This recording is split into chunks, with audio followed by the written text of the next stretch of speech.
There's a car sitting on a driveway in Birmingham right now with 1,100 miles on the clock, a full tank of petrol, and a letter on the passenger seat telling the owner not to drive it. Not a suggestion, not a service reminder, an instruction. Park it, don't move it, and wait. I've seen a lot of things go wrong with cars. I've pulled engines apart that had been run without oil for so long the bearings had welded themselves to the crank. I've unpicked wiring looms that some genius had repaired with chocolate blocks and insulating tape. But a brand new car that the manufacturer tells you to stop using and then leaves parked for 8 months while it waits for a part is a different kind of failure. That's not a mechanical problem. That's a business problem that landed on your driveway. Here's the thing that surprised me when I started digging into this properly. In Britain, there is no published league table of returned cars. Nobody puts one out. Not the manufacturers, not the trade bodies, not the government. And that gap is not an accident, because the moment a buyer learns the words short-term right to reject, the maths of the whole industry changes. So what I've done is put together the list from what does get published. Fault rates from surveys of tens of thousands of owners. Recall notices filed with the DVSA. Compensation schemes that manufacturers only open when the lawyers tell them to. Complaint volumes at the ombudsman. Put all of that in one place, and a pattern falls out that I don't think you're meant to see all at once. 12 cars.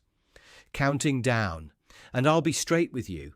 The one at number 1 isn't the worst built car on this list. It's something worse than that. Stay with me, because the last 5 minutes explain exactly why nobody's in a hurry to fix any of this. Before we start, let me put the ground rules down because they matter for every single car that follows. Under the Consumer Rights Act, when you buy a car from a trader in the UK, you get 30 days. 30 days from delivery, in which if that car isn't of satisfactory quality, isn't fit for purpose, or isn't what was described, you can reject it outright and get your money back. All of it. That's the short-term right to reject. And it's the strongest consumer protection you will ever have on a car. After 30 days, the door closes. Now the seller gets one attempt at a repair or a replacement. If that fails, you can go for a final right to reject or a price reduction. But you're arguing now, not demanding. And for the first 6 months, the law assumes any fault was there when you took delivery, which puts the burden on them, not you. After 6 months, it flips, and you're the one paying for an expert report. Hold that 30-day number in your head, because here's the running comparison for this whole list. Every car you're about to hear about has a fault. That's the boring part. What actually separates them is a race. On one side, how fast that fault shows itself. On the other, how fast a dealer can get you booked in, get a part, and get the thing fixed. And I want you to notice, all the way down this list, who benefits when the second one is slower than the first. Number 12, the Audi Q7. Big, handsome, expensive thing. Feels like a vault when you shut the door. And in the most recent What Car? Reliability survey, which covered nearly 32,500 owners across 227 models, 47% of the Q7s they were told about had gone wrong, nearly half. The single biggest category wasn't the engine or the gearbox. It was non-engine electrics at 20%. That's modules, sensors, control units, harnesses, the nervous system. And here's what makes the Q7 worse than its rival, the BMW X5, in the same data. It's not that it fails more, it's what a failure costs. Big premium SUVs are stuffed with control units that talk to each other constantly. And when one starts lying to the others, you don't get a clean fault. You get 3 warning lights, a car stuck in limp mode, and a diagnostic bill before anybody's touched a spanner. You will never spot this in 30 days. That's the point. Electrical faults on a car like this are intermittent for weeks before they become permanent. By the time the fault is provable, your right to reject has expired and you're in the repair queue with everybody else. Number 11, the Mercedes C-Class, the current shape from 2021 onwards. The previous generation's C-Class was a decent car for faults. 23% of them had a problem, which for a German executive saloon is about par. The new one is at 43%. Same badge, same showroom, same money, nearly double the failure rate. And the faults are spread everywhere. Air conditioning, engine, fuel system, gearbox, non-engine electrics. When a fault list is that scattered, it tells you the same thing. This wasn't one bad supplier or one bad batch. This is a new platform with a lot of new content on it, launched into a market that doesn't allow time for a shakedown. That's the first-year redesign problem, and I'll come back to it. The engineers who designed this were not stupid. The people who signed off the launch timetable had a different job to do. Number 10, the Renault Zoe. Small electric hatchback, and for a long time, one of the few affordable ways into an EV in Britain. 39% of the ones owners reported on had gone wrong, and a worrying share of those problems were with the traction battery itself. The expensive bit. The bit that is the car. Owners also reported trouble with the 12-volt battery, and stop on that for a second because it comes up again on this list. A modern electric car costing 40-odd grand still has a little lead-acid battery under the bonnet, doing exactly the job it did in 1975, running the locks, the lights, the computers and the contactors that connect the big battery. If that goes flat, the car doesn't limp. It becomes a very heavy paperweight that can't unlock its own doors. A 12-volt lithium unit costs a manufacturer more, not much more, enough to matter across 500,000 cars. Number 9. The Volkswagen ID range, the ID4 and the ID3. The ID4 came in at 79.6%, with 36% of them faulty. The ID3 wasn't much better, 33%. Volkswagen's petrol models have improved a lot in that same data. It's the electric ones dragging the brand down. And then, in November 2025, the ID5 got a recall in Britain. Just over 25,000 cars built between June 2023 and August 2024. The problem was software in the door handle control units, and the risk stated was that a door could open unexpectedly. The fix was a software update, so the car would at least tell you when the handle had gone wrong. Think about what that sentence contains. The handle on the outside of your car is no longer a piece of shaped metal on a pivot. It's a request sent to a computer, which decides whether to unlatch, which means a door opening is now a software outcome. When it works, it's lovely, flush handles, better aerodynamics, a couple of miles of extra range. When it doesn't, you can't fix it, your local garage can't fix it, and you wait for a code drop. Number 8, the Nissan Juke, the petrol one. This is the car that scored lowest of everything in that survey, 55.2%. Bottom of the entire chart, every class, every size, every fuel. Now here's what makes it fascinating, because the raw fault rate isn't even that bad. Only 24% of Juke owners said their car had gone wrong, 1 in 4. There are cars higher up this list with triple that. It's what happened next. 64% of those cars were off the road for more than a week. 60% of the faults cost the owner more than £1,500, and only 30% got fixed for free. Read those three numbers together, and you'll see it. The Juke doesn't break often. It breaks badly, slowly, and at your expense. And that is exactly the combination that leaves someone sitting at a bus stop wondering whether they can hand the thing back 5 months after they signed for it, with the 30-day window long gone and a repair bill in their hand. That's a quarter of what the car's now worth. Number 7. The Volkswagen Tiguan. 81%. 81% of the Tiguans in that survey had something go wrong. That is the highest fault rate of any car in the whole thing. And it's one of the best-selling family SUVs in Europe. Break the faults down, and it's a story about screens. 31% of the problems were the infotainment system. Then 19% braking, and another 19% non-engine electrics. Now, a glitchy screen is not a broken car. I'll be straight with you about that, and a lot of these will have been fixed with an update.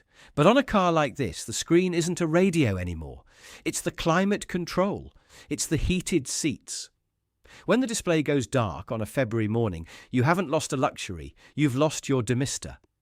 And there's a survey in Britain now showing exactly how owners feel about this. Auto Express run the biggest owner satisfaction study in the country, and across their top 50 cars, average satisfaction has fallen from just under 90% in 2024 to 84% this year. The categories falling fastest are safety systems, interior, and infotainment. People are not falling out of love with cars. They're falling out of love with what's been bolted onto them. Number 6, MG, specifically the ZS and the electric models around it. MG is selling enormously well in Britain, and in that same reliability survey, it came out as the least reliable brand of the 30 measured. In the 2026 owner satisfaction results, the ZS finished 50th for safety features, running costs, powertrain, and quality. 50th for value as well, which is remarkable for a car whose entire proposition is value. The mechanical story with the electric ones is that 12-volt battery problem again, plus the DC to DC converter that keeps it charged from the main pack. Owners get a 12-volt charging system fault warning, and it isn't a flat battery, it's the converter. And because the low voltage side runs the locks, the lights, and the ECU communication, when it fails, you can have a fully charged traction battery under the floor and a car that won't do anything at all. There was also a software issue on earlier cars where the vehicle stayed awake after you'd switched it off and quietly flattened the 12-volt overnight. That got patched, but that's the pattern now. The car left the factory with a bug, you found it, and the fix arrived after you'd been recovered off a motorway. Number 5, the Q7. This one's brand new to Britain and it earns its place for what happened in March 2026. Q issued its first major UK recall, covering roughly 7,500 Q7s. That is somewhere around a quarter of everything the brand sold here in 2025. The defect was a wiring harness clip that wasn't attached properly, connected to the engine control unit. The consequence was engine warning lights, and in some cases, the car stalling while you were driving it, not a stop-drive order, and the plug-in hybrid version wasn't included. A similar wiring harness issue put a related model under recall in Australia earlier the same year. Now, I'm not going to tell you Chinese cars are rubbish, because that's lazy, and it isn't true. Some of them are very good. What I will tell you is that a quarter of a year's sales going back for a wiring fix tells you where the risk sits with a brand that's new to a market, and it isn't in the engine. It's in the network. Parts supply, trained technicians, warranty administration, somebody to answer the phone. British insurers had already been refusing to cover some Chinese-built cars, or writing them off entirely because a simple repair was uneconomic with no parts in the country. To their credit, Omoda and J.Q. went and partnered with Thatcham Research, redesigned the Omoda 5's rear bumper to make it repairable, broke big one-piece panels into smaller sub-assemblies, and stocked £3 million of parts. That's the right response. It's also an admission of exactly what the problem was. Number 4, the Ford Puma and the Focus. The 1-litre EcoBoost. The Puma is the best-selling new car in Britain. In May 2026, it outsold everything else on the market, so this matters more than most. The 1-litre EcoBoost, on the affected years, uses a wet timing belt. The belt runs inside the engine, submerged in oil. On paper, it's clever. It's quieter and it's more efficient than a dry belt. In practice in Britain, on short journeys and long service intervals, the belt degrades. And the way it degrades is the nasty part. It doesn't usually snap first, it sheds. Little rubber crumbs come off it and go around with the oil, and they collect on the oil pump pickup strainer. Then the oil pressure drops. Then the engine destroys itself, and the belt that started it is still turning. Ford originally said that belt would last 150,000 miles or 10 years. Later, they advised a precautionary change at 100,000. Owners were losing engines well before either number with full service history. The BBC's Watchdog covered a couple who'd spent £15,000 on a 4-year-old Focus with 50,000 miles and a full history, then got a £3,000 bill, which Ford declined to cover because the servicing had been done by an independent garage rather than a franchise.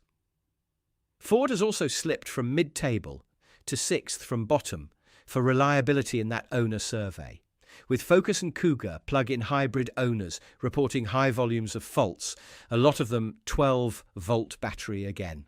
To be fair, Ford paid for 96% of the repairs reported, and the rest were under £300. The newer mild hybrid versions of that engine run a chain. Check which one you're buying. Number 3, the Peugeot 208 and 2008, the 1.2 PureTech. Same technology, different badge, bigger scandal. The PureTech 3-cylinder is a genuinely good engine in most respects. Smooth, punchy, economical. It won International Engine of the Year multiple times between 2015 and 2018. It also runs a wet belt, and it has the same failure mode, plus a tendency towards heavy oil consumption, which makes everything worse, because a low oil level concentrates the fuel contamination that's eating the belt in the first place. Here's how you know it was serious. In March 2024, Stellantis extended the warranty on the earlier 1-litre and 1.2 PureTech engines to cover parts and labour up to 10 years or 180,000 kilometres under conditions. Then they opened a compensation portal. That went live in Europe first and was extended to British owners, covering costs incurred for excessive oil consumption or premature timing belt degradation between the 1st of January 2022 and the end of December 2024. The conditions are strict. Servicing has to have followed the maintenance plan, and the diagnosis and the repair both have to have gone through the authorised network. Nobody sets up a compensation portal because they're feeling generous. In France, there's an organised group action running with thousands of owners attached to it. The newer 1.2, with the 48-volt hybrid setup, uses a chain, which is, when you think about it, the most honest engineering statement anyone's made about this whole affair. Number 2, the Vauxhall Corsa, and its cousin, the Mocha. And it's, in the most recent Honest John Satisfaction Index, the Corsa was voted the least reliable car in Britain by the site's readers, with around 1 in 5 owners reporting reasons to question it. It finished last for overall ownership satisfaction too. The Mocha came in 3rd worst. And Vauxhall sits near the bottom of that brand table alongside Jeep and Alfa Romeo, which means the 3 lowest brand positions all belong to Stellantis Marques. Now, the Corsa is the car we hand to 17-year-olds. It's a first car, a budget car, a car bought by people who cannot absorb an unexpected £2,000 bill, which is what makes it the most damaging entry on this list. The petrol versions share that PureTech family. And there was a recall in October 2025 covering Corsas built between March and June 2025 and Mochas built between January and June 2025, where a software deviation meant the instrument cluster could show incorrect or missing tyre pressure warnings. The fix was recalibrating the stability control system so the right message appeared. Sit with that one. A tyre pressure warning is now downstream of the stability control calibration, which is downstream of a software build. 3 months of production, cars that were, that year, brand new. And there's a broader finding sitting behind all this that I find quietly damning. When Auto Express analysed their satisfaction data by price, brands with a lineup priced well below the £40,000 average for a new British car were 69% more likely to rank below average. The cheapest cars are making the unhappiest owners. Number 1, the Citroën C3 and the DS3. This is the car that's parked on that driveway in Birmingham. On Friday the 20th of June 2025, the DVSA put out a bulletin, "Stop drive, not a recall you get round to." An instruction to stop using the vehicle immediately when safe to do so. It covered the second generation Citroën C3 and the DS3, cars built from 2009 up to 2019, depending on the model.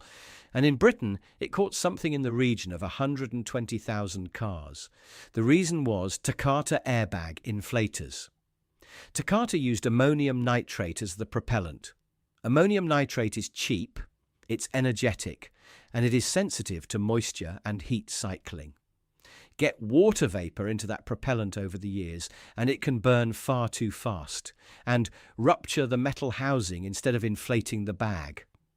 At that point, the safety device becomes a shrapnel device pointed at your face. This wasn't theoretical. A woman in France was killed in June 2025 when the airbag in a 2014 C3 ruptured in a crash.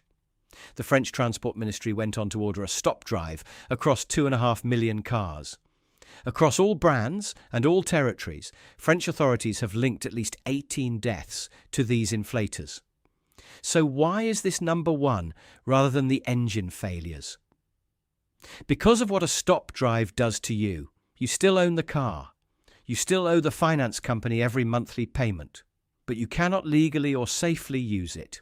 And if you do, you're driving something the manufacturer has declared dangerous, which your insurer can take a very dim view of. Owners in Britain were being told they'd have to wait months for an appointment. Some were quoted dates the following year. Meanwhile, investigations found affected cars still listed for sale on used car sites with no warning attached. That's the completed circle. Not a car that broke.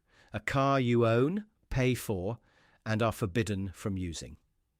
Right? This is the part that actually matters, so let me put the pieces together. Look back over those 12 and count how many were failures of engineering versus failures of process. The wet belt was engineering. The airbag propellant was engineering. But the door handle software, the infotainment, the tyre pressure calibration, the wiring clip, the 12-volt going flat overnight, and above all the waiting, the months and months of waiting, none of that is metallurgy. That's scheduling. And scheduling is where the money is. There is no money in a refund. A refund unwinds the sale, reverses the finance, puts a depreciated car back onto the books, and generates nothing. There is a great deal of money in a repair. A repair keeps the contract alive, keeps the finance running, keeps the car in the fleet, and books workshop hours at a healthy rate. So follow it through. 30 days is the window in which you can force a refund. After that, the seller gets a repair attempt. Now ask yourself what a slow parts supply chain, a thin technician network, and a booking diary 6 weeks out actually achieve, purely as a matter of arithmetic. They run the clock. Nobody in an office decided to do that to you. Nobody needs to. The system is simply built so that the cheapest outcome for them and the worst outcome for you are the same outcome. And it arrives all by itself. Then look at who else profits at each stage. The manufacturer saves a few pence a car by fitting a lead-acid 12-volt instead of lithium, or a belt instead of a chain multiplied across 1 million units, and it books that saving the year it's made. The failure lands 4 years later on the second owner, who never saw the saving. The dealer network earns on the repair and, when the warranty argument goes against you, on the whole engine. The parts maker sells the same component twice, and the finance company is entirely indifferent because it lent against a contract, not a car. And notice how each design decision quietly moves the repair away from anybody you could actually turn to. A wet belt puts the timing job inside the sump, which turns a competent independent garage into a specialist quote.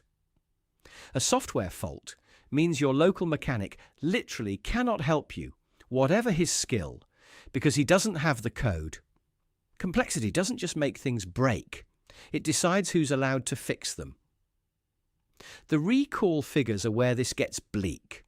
Data obtained under Freedom of Information showed more than 3.2 million cars, and vans recalled in Britain between 2018 and 2023 were never checked by a franchise dealer. A separate study of vehicle history reports found only around 28% of recalled UK cars had actually had the work done. 72% still out there, and a missed recall today is only an advisory on your MOT, not a failure.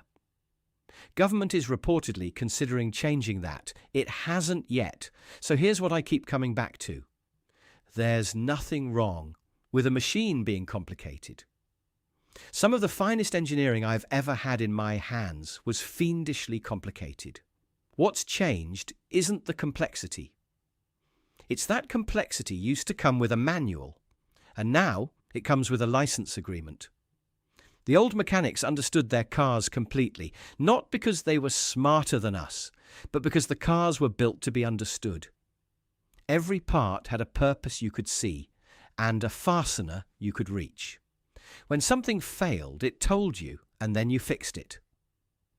That relationship, where you and the machine both knew where you stood, was worth something that never appeared on any invoice.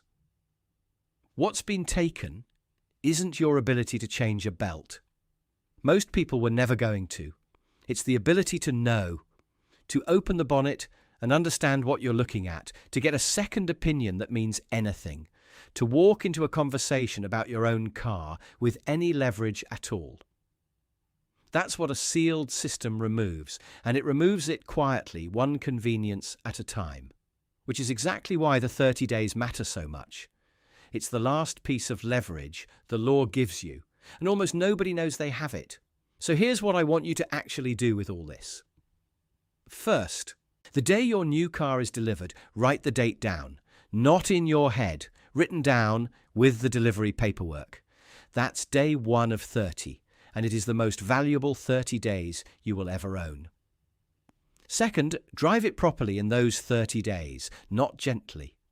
Do a motorway run, a cold start, a night drive with everything switched on, a rainy day, a full load. Faults hide from careful drivers. You are looking for the problem now, while a refund is still a right rather than a request. Third, everything in writing. Every fault, every call, every promise from a service advisor. An email that says, as discussed this morning, the car has done X, is worth more than any conversation. If you're inside 6 months, you don't have to prove the fault was there at delivery. They have to prove it wasn't. Don't hand that advantage away by keeping it verbal. Fourth, and this is the one people get wrong, if the car is on PCP or hire purchase, your contract is with the finance company, not the dealer. So the rejection goes to the finance company. If they won't have it, the financial ombudsman service is your route. Sending it to the wrong party wastes weeks you cannot afford. Fifth, before you buy anything, new or used, run the registration through the government's free recall checker. It takes a minute. Given that around 7 in 10 recalled cars in this country still haven't been put right, the odds are not as long as you'd like. And sixth, the cheapest bit of homework there is. Find out whether the engine in front of you runs a belt or a chain, and whether that belt runs in oil.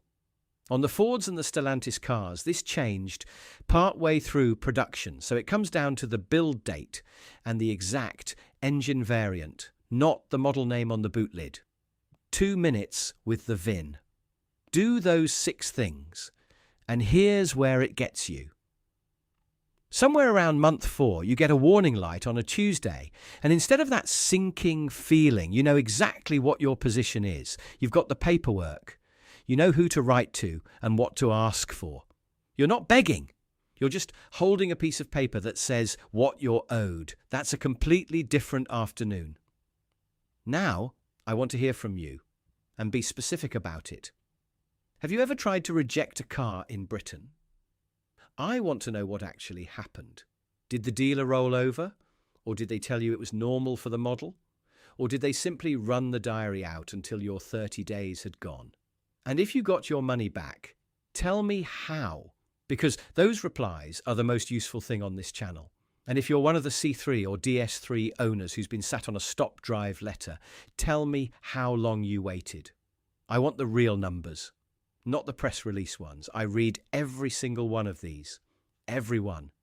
And the ones that come from people who've had the thing on a ramp in front of them, or who've fought a manufacturer and won, are the reason any of this is worth doing. Subscribe so you catch the next one, because that's where this goes, from annoying to genuinely expensive. Next time I'm pulling apart the used market, and specifically what happens to the value of a car that's carrying an unfixed recall. There's a number in that one that I had to check 3 times before I believed it, because it turns out the market has been pricing this in for years and simply hasn't told the people selling their cars.